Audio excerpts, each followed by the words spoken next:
नमस्कार दोस्तों, आपका स्वागत है प्रतिशत पार्ट 5 में। अभी तो हम 4 पार्ट पढ़ चुके हैं प्रतिशत के। तो नेक्स्ट पार्ट में हम पढ़ने जा रहे हैं। तो देखो, पिछली क्लास में हमने जो प्रश्न किए थे इस प्रकार के किए थे। आप देख रहे होंगे कुछ ऐसे क्वेश्चन हमने किए थे, लेकिन उस क्वेश्चन में और पिछले क्वेश्चन में जो डिफरेंस है वो यहाँ पर देखिए।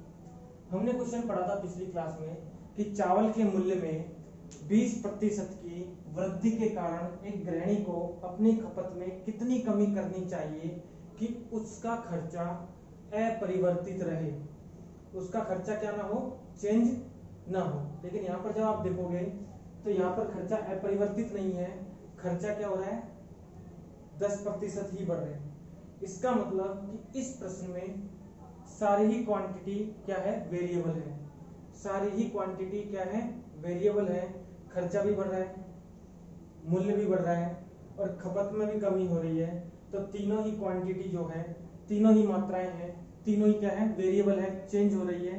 तो देखो कैसे करेंगे, समझ। चावल के मूल्य में 20% की वृद्धि के कारण, तो मैंने आपको बताया था कि 20% का फ्रैक्शन होता है 1/5। 20% की वृद्धि के कारण बढ़ रहा है। इसका मतलब कि चावल का मूल्य पहले था 5 और अब 1 बढ़ गया है, तो अब कितना हो गया है, 6। चावल का मूल्य पहले था 5 और अब 1 बढ़ गया है, तो कितना हो गया, 6। ये सारी चीजें हम पिछली क्लास में डिस्कस कर चुके हैं। अब बात करते हैं खपत की। तो मैंने आपको बोला था कि खपत को हमेशा कितना मान लो, 100। मैंने माना कि पहले मेरी खपत या कंजप्शन था 100 kg। तो बताओ मेरा कुल खर्चा कितना आता होगा, कुल खर्च कितना होता होगा। 5 रुपए किलो चीनी थी, चावल था जो भी है, और 100 किलो में खाता था, खपत थी। तो मेरा टोटल खर्चा कितना था महीने का, ठीक है। 20% की वृद्धि हो गई है, तो मूल्य तो हो गया 5 से 6। 20% की वृद्धि का मतलब मूल्य हो गया है 5 से 6। और हमको क्या बोला है, पहले हमको बोलता था कि खर्चा क्या रहे, अपरिवर्तित रहे। इसका मतलब पहले 500 रुपए अगर वो खर्च कर रहा था तो अभी भी उसको कितने रुपए खर्च करने चाहिए थे, 500। लेकिन ये प्रश्न ऐसा नहीं है। इस प्रश्न में क्या हो रहा है, इस क्वेश्चन में क्या हो रहा है कि वो खर्चे को भी क्या कर रहा है, वेरिएबल बना रहा है। खर्चा भी क्या हुए, 10% बढ़े। तो मुझे बताओ, क्या 500 का 10% निकाल सकते हो, बहुत ईजी। और 500 का 10% आपको पता है कितना आएगा, 50। 500 का 10% सबको निकालना होता होगा, 1/10 कर दो। 10% का फ्रैक्शन कितना, 1/10, कितना हो गया, 50। इसका मतलब वह कहना चाह रहा है कि जो उसका खर्चा है 10% बढ़े, तो 500 से कितना हो जाए, 500 का 10% कितना, 50। 500 से कितना हो जाए, 550 से कितना हो जाए, 550। देखो 10% इंक्रीज हो गया खर्च कितना इंक्रीज हो गया, 10%। अभी तक जो प्रश्न हमने पढ़े हैं वहां पर खर्चा अपरिवर्तित रहता था, खर्च चेंज नहीं होता था। इस बात को ध्यान से समझो, ठीक है। खपत निकालनी है, तो मैंने माना खपत x है और x की वैल्यू निकालोगे तो 500 बटे 6, 6 8 48, बचे कितने, 2, 6 3 18, 2/6। देखो 2 से काटोगे, 2 एकम 2, 2 3 6, तो आ गया 83 सही, 1/3। उसकी जो नई खपत आई है x की वैल्यू, वो कितनी आई है, 83 सही, 1/3। और हमको निकालना है प्रतिशत। उसका खर्च 10% ही बढ़े तो खपत में कितनी कमी करनी चाहिए। तो खपत में कितनी कमी, ये देखो। तो मैंने हमेशा बताया था, अगर इसको 100 मान के चलते हो तो डायरेक्ट ही माइनस कर दो, तो आपकी प्रतिशत वैल्यू आ जाएगी। तो खपत में जो कमी है वो आ गई 100 माइनस 83 एंड 1/। इसको घटाने का तरीका देखो, 100 में से एक ज्यादा घटाओ, 83 से एक ज्यादा कितना होगा, 84। तो 100 में से 84 गया तो कितना बचा, 16। बचा या नहीं, 3 में से एक गया तो 2 और नीचे 3 एज इट इज। तो उसकी जो खपत है वो कितने प्रतिशत घट गई है, 16 सही, 2/3% उसकी खपत क्या हो गई है, घट गई है। क्या बात समझ पा रहे हो। देखो पिछले प्रश्न में यहाँ पर खर्च अपरिवर्तित रहता था, मतलब खर्च कांस्टेंट था। जो खर्च यहाँ हो रहा था उतना ही खर्च यहाँ होना चाहिए था। लेकिन इस बार खर्च को भी क्या कर दिया है, वेरिएबल बना दिया है। 10% का इंक्रीमेंट कर रहा है खर्च में, तो खर्च 500 से कितना हो जाएगा, 550। ठीक है। उसके बाद वही नॉर्मल कैलकुलेशन जो पिछले क्वेश्चंस में हमने की थी। देखो इस क्वेश्चन को थोड़ा और मॉडिफाई करता हूँ। चावल के मूल्य में 33.1/3% की वृद्धि के कारण गृहिणी को खपत में कितनी कमी करनी चाहिए कि उसका खर्चा 20% ही बढ़े। उसका खर्चा कितना इंक्रीज हो, 20%। तो वापस समझते जाओ, 33/1/3 इसका फ्रैक्शन कितना हो गया बच्चों, 1/3। इसका मतलब कि पहले जो मूल्य था चावल का वो था 3, बढ़ रहा है कम हो रहा है, बढ़ रहा है, तो 1 बढ़ गया, तो अब मूल्य कितना हो गया, 4। ठीक है, मूल्य 3 से कितना हो गया, 4। खपत हमेशा मैं 100 मान के चलता हूं, तो खपत 100 थी, तो टोटल खर्च कितना हो गया, 300। टोटल खर्च कितना हो गया, 300। देखो मुझे खर्च कितना बढ़ाना है, सिर्फ 20% बढ़ाना है, खर्च 20% ही बढ़ना चाहिए। मुझे बताओ 300 का 20% कितना होगा, तो आप बोलोगे सर 60। 300 का 20% कितना होगा, 60। तो 300 और 60, 360 हो गए। तो अब खर्चा मुझे कितना करना है, 360। अब खर्चा मुझे कितना करना है, 360। ठीक है, तो देखो यहाँ पर मैंने मान लिया x। ठीक है, तो x की वैल्यू आ गई 360/4, 4 नाम 36। x की वैल्यू कितनी आ गई, 90। तो बताओ खपत पहले थी 100 और अब हो गई है 90, तो खपत में कितने प्रतिशत की कमी हुई है, तो आप बोलोगे कि खपत में कमी हुई है 100 माइनस 90, कितना प्रतिशत, 10% की खपत में क्या हो गई है, कमी हो गई है। क्या बात समझ पा रहे हो, सिंपल सी बात है। पहले खर्च अपरिवर्तित था, तो 300 पहले भी खर्च कर रहा था, तो अभी भी खर्च कितना करना था, 300। लेकिन इन क्वेश्चंस में थोड़ा मॉडिफाई किया जब मैंने, तो यहाँ पे खर्चा भी क्या हो रहा है, वेरिएबल वेरी कर रहा है। खर्चा भी क्या है, एक वेरिएबल क्वांटिटी है। 300 से कितना हो रहा है, 20% बढ़ रहा है, तो 360 आपका खर्च क्या हो रहा है यहाँ पर। तो ऐसे क्वेश्चंस आपको मिलेंगे। देखो पहला जो टाइप पढ़ा था उसमें था खर्च क्या था, अपरिवर्तित। खर्च था अपरिवर्तित, कांस्टेंट था। और कुछ क्वेश्चंस में आपका खर्च भी क्या कर सकता है, घटा या बढ़ा सकता है, वेरिएबल बना सकता है। बात समझ पा रहे हो, देखो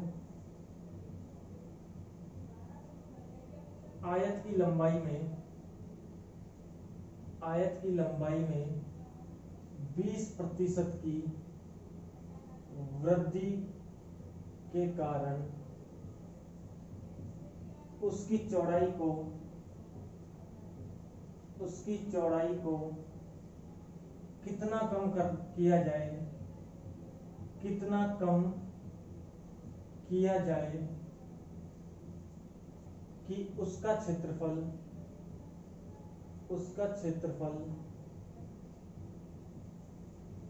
अपरिवर्तित रहे। देखो आपको पता है आयत का जो क्षेत्रफल होता है वो होता है लेंथ इंटू ब्रेड्थ, लंबाई गुणा चौड़ाई। ये कोई क्षेत्रफल है, ये कह रहा है कि लंबाई तो 20% बढ़ा दी है, तो चौड़ाई को कितना कम करूं कि जो पहले क्षेत्रफल था वही क्षेत्रफल अभी होना चाहिए। लंबाई और चौड़ाई में क्या कर रहा है, कंपनसेट कर रहा है। ठीक है, लंबाई को बढ़ा के चौड़ाई को क्या कर रहा है, कम कर रहा है, लेकिन एरिया उतना ही रहना चाहिए जितना पहले था। ठीक है, बात समझ पा रहे हो। देखो कैसे, एक आयत है जिसकी लेंथ है 4 और चौड़ाई कितनी है 3। ठीक है, मुझे बताओ एरिया कितना होगा, तो आप बोलोगे 4 गुणा 3, एरिया कितना हो गया 12। ठीक है, अब इसकी लंबाई को तो क्या कर दिया गया है, 6 कर दिया गया है, और चौड़ाई कितनी कर दी है 2।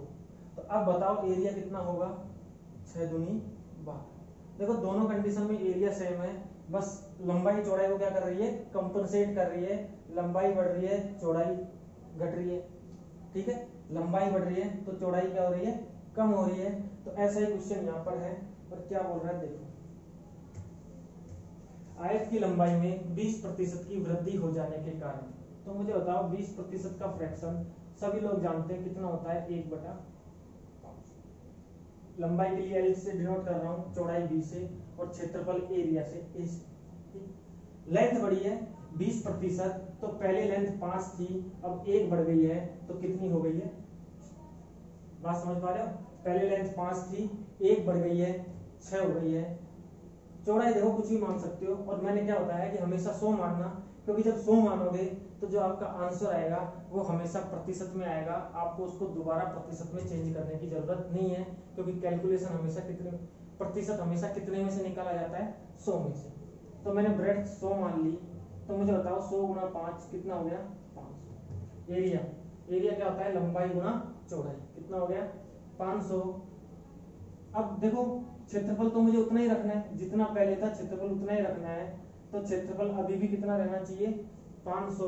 तो यहाँ से जब आप x की वैल्यू निकालोगे तो x आ जाएगा 500 बटे 6, 6×8 = 48 सही 1/3। ठीक है, मेरी बात समझना। चौड़ाई देखो कितनी आ गई है, x की वैल्यू 83 सही 1/3। तो क्या चौड़ाई कम हो गई है, देखो लंबाई बढ़ने के साथ चौड़ाई क्या हो गई है, कम हो गई है। तो कितने प्रतिशत कम कर दी चौड़ाई, तो आप बोलोगे प्रतिशत जो कमी आएगी वो आएगी 100 माइनस 83 एंड 1/3, तो ये आ जाएगा 16 सही 2/3 प्रतिशत लंबाई क्या कर दी है, कम कर दी गई है। क्या बात समझ पा रहे हो, बहुत इजी सी बात है, कंपनसेट कर रहे हैं बस कि लंबाई बढ़ रही है तो चौड़ाई ऑटोमेटिक क्या हो रही है, कम। ठीक है, क्योंकि क्षेत्रफल को हमको क्या रखना है, कांस्टेंट रखना है, एरिया चेंज नहीं करना है। कुछ चावल वाला ही क्वेश्चन है सेम, कि चावल के मूल्य में इतने प्रतिशत की वृद्धि हो जाने के कारण खपत में कितनी कमी करनी चाहिए कि खर्चा क्या रहे, अपरिवर्तित रहे। देखो यहाँ पे ये भी बोल सकता है कि उसका क्षेत्रफल अपरिवर्तित की जगह क्या बोल दे, 20% क्या हो जाए, उसका क्षेत्रफल 20% ही बढ़े। चलो नेक्स्ट क्वेश्चन में दिखाता हूँ, रफ कर रहा हूँ इसको।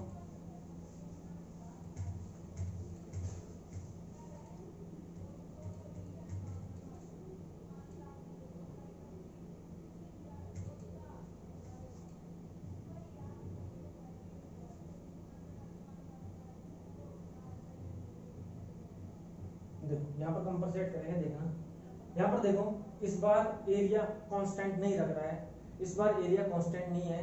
क्या कह रहा है कि एरिया 10% ही बढ़ना चाहिए। देखो बात वही है, एल बी और ए। ठीक है, लेंथ देखो 20% की वृद्धि हुई है, 1/5 मतलब 5 से कितनी हो गई है, 6 हो गई है। इसको हमेशा 100 मानना है, तो कितना आ गया 500। क्षेत्रफल 10% ही बढ़े, तो मुझे बताओ बच्चों 500 का 10% कितना होगा, 50। तो मतलब क्षेत्रफल 50 से बढ़ जाए तो क्षेत्रफल अब कितना होना चाहिए, 550। क्या बात समझ रहे हो, इस बार एरिया क्या हो रहा है, बढ़ रहा है, ना कि अनचेंज है। इस बार कांस्टेंट नहीं है, क्योंकि क्वेश्चन में कंडीशन दी है कि एरिया कितना ही बढ़ना चाहिए, 10% बढ़ना चाहिए।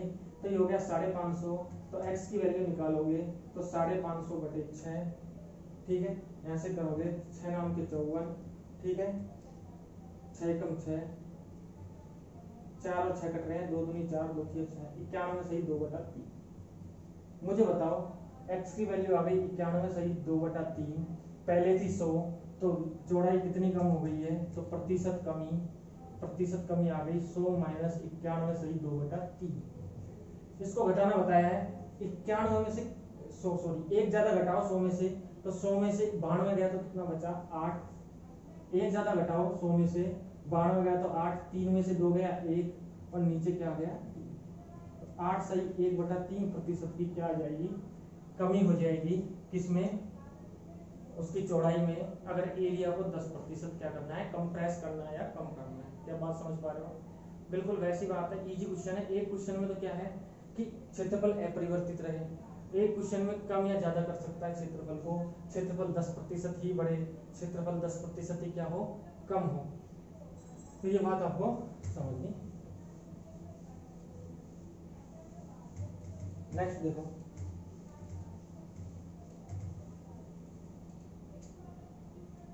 क्वेश्चन देखो, एक आयत की लंबाई 33 सही 1/3% बढ़ाने पर वह चौड़ाई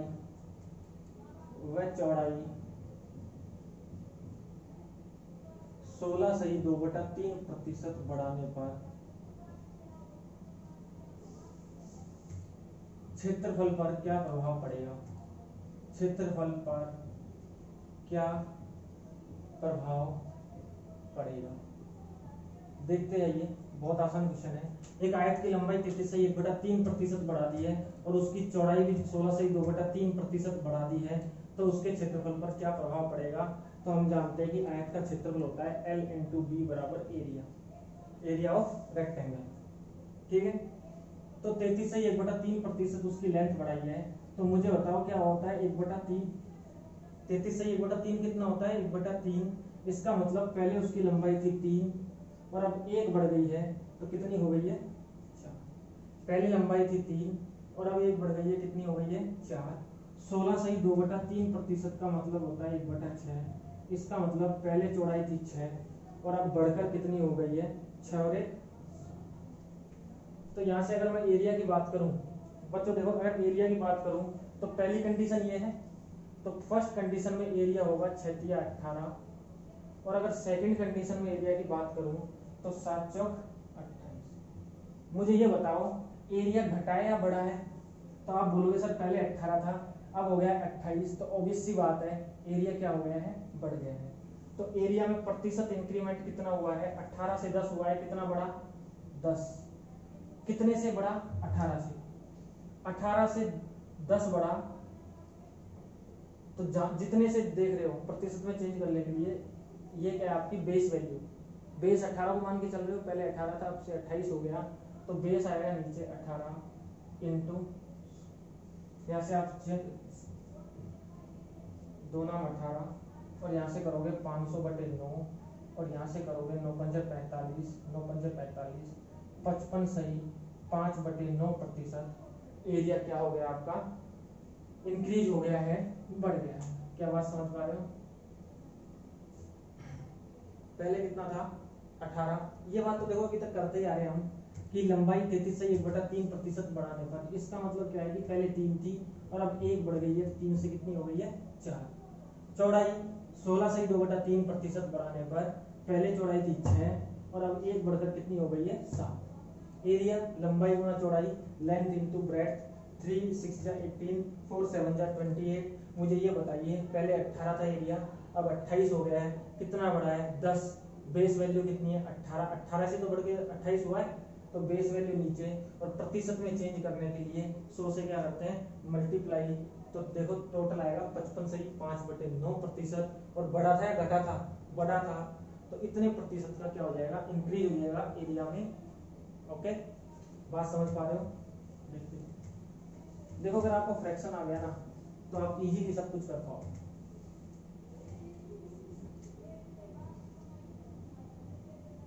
एक घन की भुजा 14 सही 2/7% बढ़ाने पर उसके आयतन पर क्या प्रभाव पड़ेगा। क्या प्रभाव, इजी क्वेश्चन है। एक घन की भुजा 14 सही, घन क्या होता है जिसकी सारी साइड्स क्या हो, एक 3D आकृति है जिसकी सारी साइड्स क्या होती हैं इक्वल होती है। ये ए है, ये ए है, ए है, ये ए है, लंबाई चौड़ाई और ऊंचाई, लेंथ ब्रेड्थ और हाइट 3D क्वांटिटी है, 3D संरचना है, ठीक है, जिसकी सारी साइड्स क्या हो इक्वल हो, ठीक है। घन की भुजा बढ़ा दिया 14 सही 2/7%, तो मुझे बताओ 14 सही 2/7% का क्या फ्रैक्शन होगा 1/7। इससे क्या समझते हो, ठीक है, भुजा, इससे क्या समझते हो कि पहले भुजा 7 थी और अब 1 बढ़ गई है, कितनी हो गई है। पहले भुजा 7 थी, साइड 7 थी, अब 1 बढ़ गई है, कितनी हो गई है 8। और मुझे बताओ घन का आयतन क्या होता है, आयतन पर प्रभाव पूछा है, तो आप बोलोगे घन का आयतन होता है भुजा क्यूब ए क्यूब। तो बताओ भुजा 7 का क्यूब कितना हो जाएगा 343 और 8 का क्यूब कितना हो जाएगा 512, ठीक है। 8 का क्यूब कितना हो जाएगा 500। क्या समझ पा रहे हो बात को। 7 का क्यूब 343, ठीक है, और 8 का क्यूब 512। मुझे बताओ बड़ा है या घटा है, आयतन बड़ा है या घटा है। तो आप कहोगे सर ऑब्वियस सी बात है क्या हुआ है बड़ा है। कितना बड़ा, तो इसमें से इसको माइनस कर लेना, तो 12 में से 3 गया 9, ठीक है, 10 में से 4 गया 6, 4 में से 3 गया 169, कितने से, बेस वैल्यू कितनी है, बेस वैल्यू 343 इंटू 100, इसको सॉल्व कर लेना, ठीक है, आपका आंसर आ जाएगा उसके आयतन पे कितने प्रतिशत का इंक्रीमेंट हुआ, ठीक है, आसानी से कर पाओगे ऐसे क्वेश्चंस को, ठीक है। देखो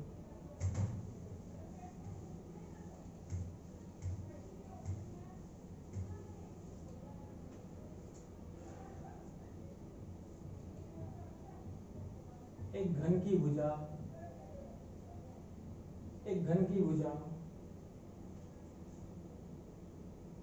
11.1/9% बढ़ाने पर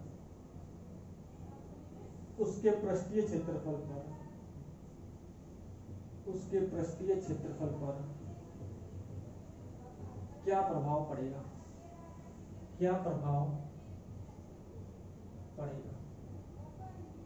ठीक है। एक घन की ऊर्जा 11.1/9% बढ़ाने पर उसके पृष्ठीय क्षेत्रफल पर क्या प्रभाव पड़ेगा, देखो सबसे पहले तो घन का पृष्ठीय क्षेत्रफल याद कर लेना, वो होता है 6 इंटू ए स्क्वायर, भुजा स्क्वायर, घन का पृष्ठीय क्षेत्रफल होता है 6 गुणा भुजा स्क्वायर, ठीक है, 6 साइड्स होती है और एक साइड का एरिया होता है ए स्क्वायर, देखो 6 साइड होती है, माचिस की डिब्बी में देख लेना कितनी साइड होती है, एक फ्रंट वाली है जिसके बैक साइड में इधर ऊपर और नीचे ए होती है, तो ये क्या बन गया एक वर्ग, और वर्ग का क्षेत्रफल होता है भुजा स्क्वायर, तो ऐसे ऐसे कितने वर्ग बनेंगे, 6 वर्ग बनेंगे, तो इसलिए इसका संपूर्ण पृष्ठीय क्षेत्रफल होता है 6 गुणा भुजा स्क्वायर। तो मुझे बताओ 11.1/9% बढ़ा है, इसका मतलब कि पहले उसकी भुजा थी 9 और अब एक बढ़कर कितनी हो गई है 10, पहले उसकी भुजा थी 9 और अब एक बढ़कर कितनी हो गई है 10। तो देखो मुझे बताओ 6 गुणा भुजा स्क्वायर, इस 6 का कोई मतलब नहीं है, क्यों नहीं है, क्योंकि ये दोनों जगह आने वाला है, यहाँ भी 6 आएगा, यहाँ भी 6 आएगा, 6 एक कांस्टेंट वैल्यू है, इसको मैं क्या कर देता हूँ, कांस्टेंट वैल्यू जहाँ भी रहेगी, जैसे 4/3 पाई आर क्यूब, तो उसमें देखो 4/3 और पाई कांस्टेंट वैल्यू है, तो सिर्फ बचेगा कितना आर क्यूब, तो यहाँ पे भी देखो 6 हटा दिया मैंने, आप चाहो तो गुणा कर सकते हो लेकिन कैलकुलेशन बढ़ जाएगी। 9 का स्क्वायर कितना हो गया 81 और 10 का स्क्वायर कितना हो गया, मुझे बताओ पृष्ठीय क्षेत्रफल बढ़ा है या घटा है, तो आप बोलोगे बढ़ा है, कितना बढ़ा है 19, कितने से 81 से, इंटू इसको सोल्व करोगे तो आपका आंसर आ जाएगा कि कितनी वृद्धि या कमी हुई, ठीक है।